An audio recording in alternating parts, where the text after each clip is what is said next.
Good evening and welcome to another late night short. Now, tonight we're going to be looking at Age of the Prime Superion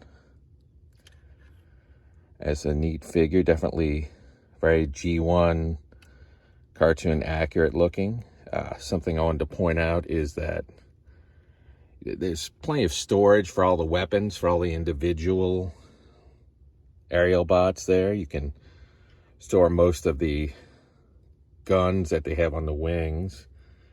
Now, what I found was a good idea for the legs here with air raid and fire flight was, instead of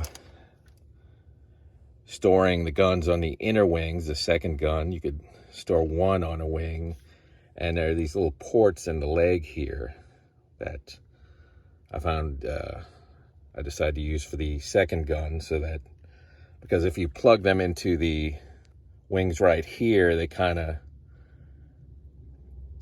are hitting against each other. So I found that it was just cleaner,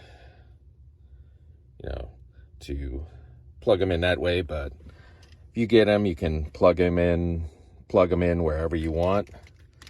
Now, we're going to do a comparison, try to get everybody in frame here.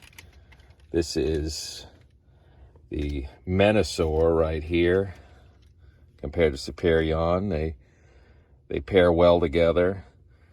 It might be hard to see just because of my setup, but I think Menasor is actually a little bit taller than Superion, and I don't know if that's G1 scale accurate. I don't even know if G1 even paid much attention to scale, because they could have been kind of all over the place with that.